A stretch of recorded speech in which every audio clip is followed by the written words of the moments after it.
go, ladies and gentlemen. Welcome to the last game here between RSG Philippines versus Smart Omega. GG RSG or One Shot Omega. We'll see how it pans out. Naz already cutting that lane, so okay, let's slow things down here. Again, pacing is going to be looking to set.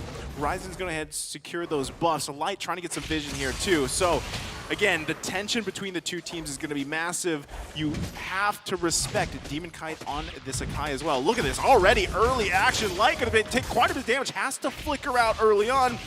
Ryzen not going to want to commit just yet. So again, push and pull, and it doesn't end just yet as Ryzen gets taken down here. First blood going over to Aqua. Yeah, awesome rotation there by Nasio, just in time to clean up and pick up the remnants of this skirmish. RSGPH, again, having the early lead here, and this is exactly what you would expect though. The Thamas is going to be able to get a hit, so is the Yeeve in the mid lane. Right now, Light trying to press that advantage a little, rotating down the bottom side, but there also is Chaknu to babysit Kelra a little bit. It's a little worrying for me for the side of RSGPH that none of them have opted to go for that Purify spell. So if Chakno goes in for those moments, which he usually is able to do, it's kind of difficult for RSGPH to maneuver around that unless they can bait that out beforehand. But as you can see here, once again, both roamers here, Light as well as Chakno, opening up vision for their team. Renzio actually going to be the focus. Now in the top lane, they grab another kill here. Again, going over to Aqua. Big pickup here early on, 2 minutes in the game. Turtle now up.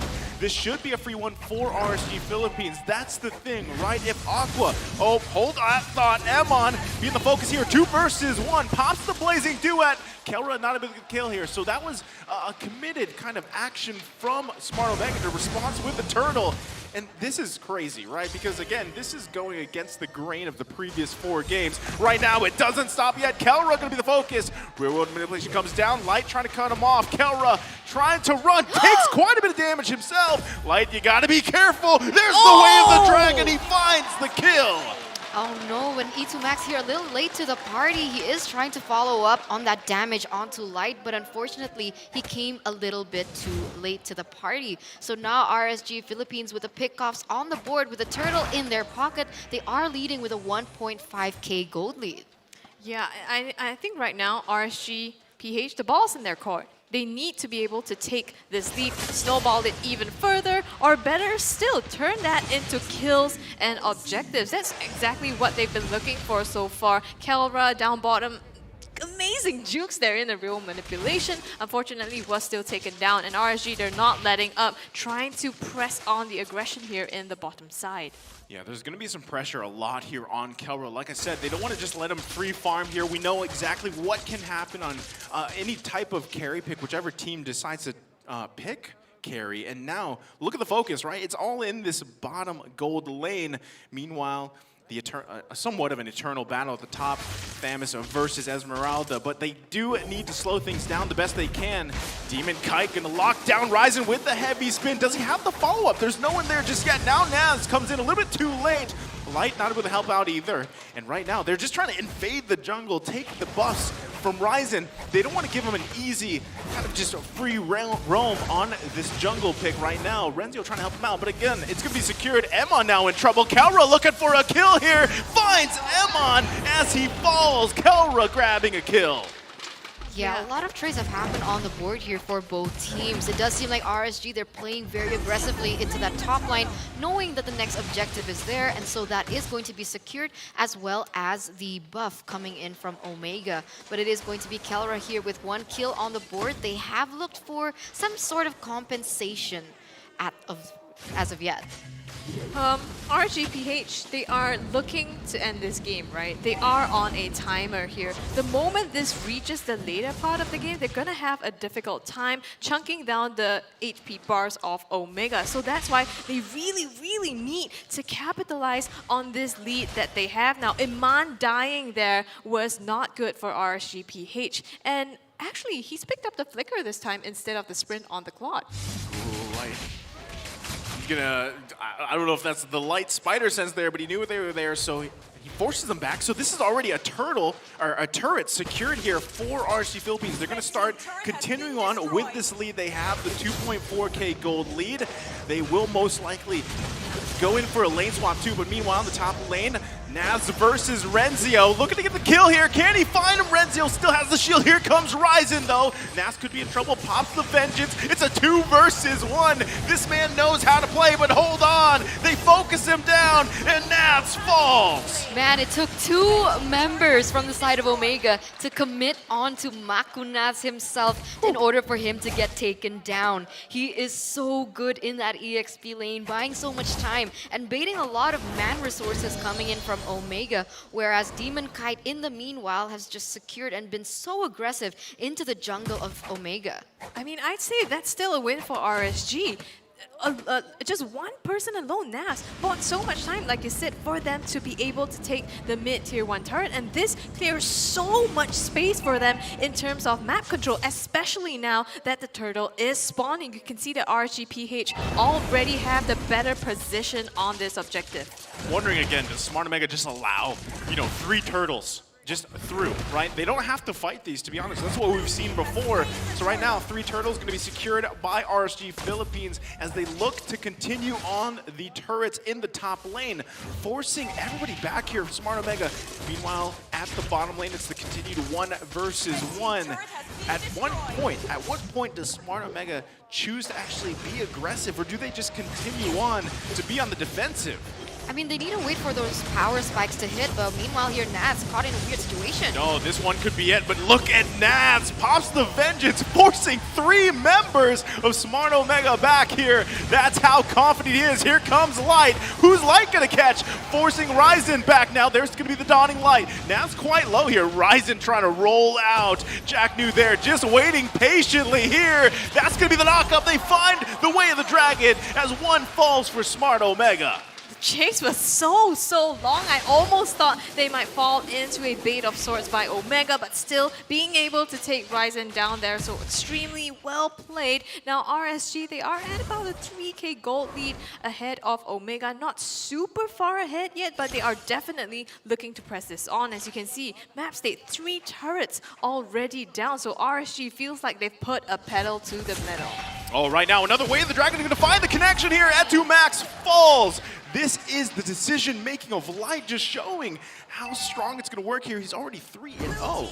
Oh no, this isn't looking good for the side of Omega at all. Already 4,000 gold lead, 4 turrets, 3 turtles. I do understand this is the way that Omega plays. They don't want to try and contest all these objectives on the board and wait for the power spikes to happen. But you're right, when is that going to be? Because they are so behind, it's going to take quite a while for Kelra to build those initial items, those very imperative items, as well as to wait on the power spikes coming in from E2 Max. He does already have that item built up, so maybe perhaps he can use that Dawning Light a little bit more effectively, as well as more in duration. Yeah, I think as the game goes on, right, it gets a lot lower here, but already confidence showing. They're going to go ahead and work on this normal Lord up. It's only 8, almost 9 minutes into the game. Smart Omega not even around this, really. They don't even care about this first Lord. They're just going to give it in the hands here of Demon Kite as he goes ahead and gets the Retribution off. Meanwhile, Now's going to focus on N2 Max here, forcing them back a little bit. Light now making his way up. Could be looking for a target if he decides to get in. Flicker's almost up here. Not going to be able to get it yet. N2 Max in trouble. Demon Kite under turret here, forcing them back as N2 Max is now fallen. Light once again. Can he find it? There's the combination. Gets the way of the dragon. And another kill goes to RSG Philippines. Light being an absolute beast on this troll right now. Getting that 2-man knockup as well as the flicker ult onto Omega. My goodness. And now 9 minutes into the game, RSGPH, they are looming over Omega's bases here with the Lord coming up, charging up the top side. They're also putting pressure on this mid lane. I mean, every single one of the members of RSG, they're playing so insanely. Nats dealing out so much damage, but also able to sustain the damage given to him, as well as Light being able to take those really critical plays as the real-world manipulation here gets popped up. Look how much damage that's doing, Renzio! He gets taken down, but here comes Chaknu. He's going to get stunned by the heavy spin. 2 fall for Smart Omega. And RSG Philippines could be looking to do something, but Kelra grabs a kill. This is the aggression that they want. Nas could be in trouble. Ryzen, you got to be careful here. At 2 max with the Mystic Field. So far, they buy a little time, but they find a couple kills too. So much damage being output with that real-world manipulation, and he was only able to get that Holy Crystal after that fight. So expect more damage output coming in from Aqua, as in addition to the slow coming in with that Ice Queen wand. I mean, great plays now by RSG. Didn't manage to take down any of the inhibitors, but still it was a good push. And now looking at the items, Kelra actually picking up the Wind of Nature already, so he's going to be able to mitigate some of that damage coming especially from Iman's Blazing Duet. Yeah, a lot of this relies, right, on Kelra. He already has that Wind of Nature, so that's a little more defensive here for him. Has the sprint too, right? So positioning is going to be crucial for Kelra. Again, Chaknu has to be making those Mamba plays of his on this Kufa. That's really what he's trying to do here too. But unfortunately, there just hasn't been enough follow-up yet because of the gap in terms of gold and items. So as they buy time, they can lower that gap and then start to follow up on those sets coming out from Chaknu. Okay, in game number 1, Omega was behind 10,000 gold and they were able to still win that game. So there is still definitely a possibility that Omega can come back from this. So let's not lose hope for now as we wait on the power spikes to continue to progress for the side of Omega. E2 Max has not yet gotten that lightning truncheon, so the damage output is still not at max capacity. But meanwhile, RSGPH with their beautiful setups, they are going ahead to take this next objective in that Lord. Yeah, and I think the difference here is that Omega definitely is geared with a better draft this time to take late game. So even though it sounds similar to game 1, I think it is on RSGPH to close this game out as soon as they can. Now they've secured the Lord completely for free. Omega not even going to contest this, so very, very disciplined, knowing that they need to just drag this game out for as long as possible, but they're going to have to put up one big defense here. Wow, look at the damage dealt here from Navs, right? Like I said, this is a signature hero. Possible? Yeah, it's Navs on Thamus, right? This is one of his signature hero picks from the previous seasons. He knows exactly how to play this into the Esmeralda, and now already base can be cracked open here for Smart Omega. They're gonna have to defend their minds out as they work on the Lord. Mid turret's gonna be taken down here. Dawning Light comes out. Renzio goes in with a Falling Star Moon. Real world manipulation comes down, forcing them back here. Light finds someone, but they're all gonna be up just now. Chaknu's gonna charge up, and it's okay. They do lose 2 turrets, but no one goes down. Yeah, so far still no. I really almost thought Chaknu was going to pull the trigger there, especially since Aqua has already expended that huge ultimate. But I guess Omega, they know that they have to wait it out, so still going to just, you know, be a bit more disciplined here, a bit more patient, as well as they look to just clear up the lanes. Yeah, this is difficult for Omega. Sure, Kelra already has a Scarlet Phantom as well, so we can see the damage already kind of building, but not to max capacity. And Aqua on top of it already with the glowing wand being taken for himself. KDA of 404, so in addition to the slow, in addition to the damage from that Holy Crystal as well, we can already feel the dot that is going to be a huge factor in this upcoming game. There you go, Light with the Way of the Dragon. Real World Manipulation goes down. Look at Emon! Finds Get2 Max with the Blazing Duet. But Renzio trying to turn this one around. Emon might be a little overextended. Takes quite a bit of damage himself. Demon Kite there trying to block them off. Renzio, you have to be careful here. Only 1 falls for Smart Omega. That could have been way worse than what happened. Well, but they're just so quick. You can see RSG, the moment they got what they want, they got E2 Max, they immediately retreated, and Chaknu, even though he was trying to find that counter engage, he just couldn't close the gap. Oh man, this is, yeah, like you said, Eterna, this is a tough situation. They have to be really careful on where they engage. And if you notice too, right, again, a lot of that damage is front-loaded on this carry as another item is secured here. They got to be careful here. Renzio, Demon Kite gonna zone them out with the heavy spin. Next Lord gonna be up in 20 seconds. It would surprise me if Smart Omega does not actually want to contest the next Lord, because how long? How long can they just defend in their base? I mean, we've seen it before. They proved us wrong before. but do you really want to continue to lose turret after turret in your base with a charged up Lord coming in? It all depends if Chaknu can find a moment or not, because without a proper setup coming in from Chaknu or even Ryzen perhaps on the Baxia, it's going to be very difficult for Kelra to deal out the damage because of that lack in range that the carry is currently facing. So RSGPH, they just need to be able to situate themselves in a way that they're not grouped up, and they are definitely going to be able to win this Lord without any contest. You can see that Renzio's positioning himself, giving vision to his team as well on this Lord. So potentially they might want to contest this. Ryzen also making his way down slowly to this objective. Now it's getting harder and harder for RSG now to be able to take these team fights really cleanly. And so they definitely have to be careful. Look at Light coming in from the back. He's going to be looking for a target here. Lord's still going to be worked on. Renzio's got to be careful too.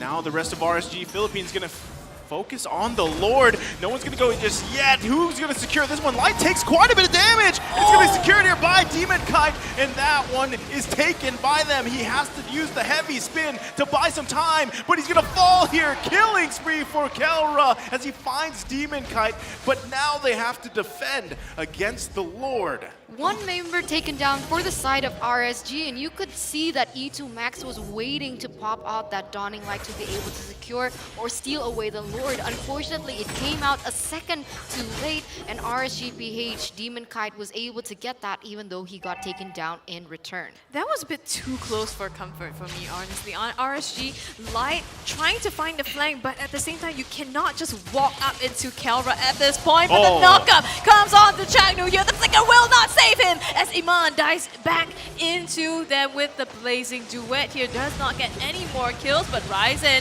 taking a lot of damage. Knockup comes through, so does the damage, and he falls as well. Kelra trying to escape from the real manipulation, but he does not get it. He falls as well, gets sealed in the body bag, and now Renzio getting a consolation prize onto RSGPH, but they're going for the end here. They're trying to do it. The damage on the core. It's gonna be RSGPH that takes game number 5. The King Slayers add another king to their list as they defeat the Kings of C. They head to a rematch versus RRQ in the Grand Final.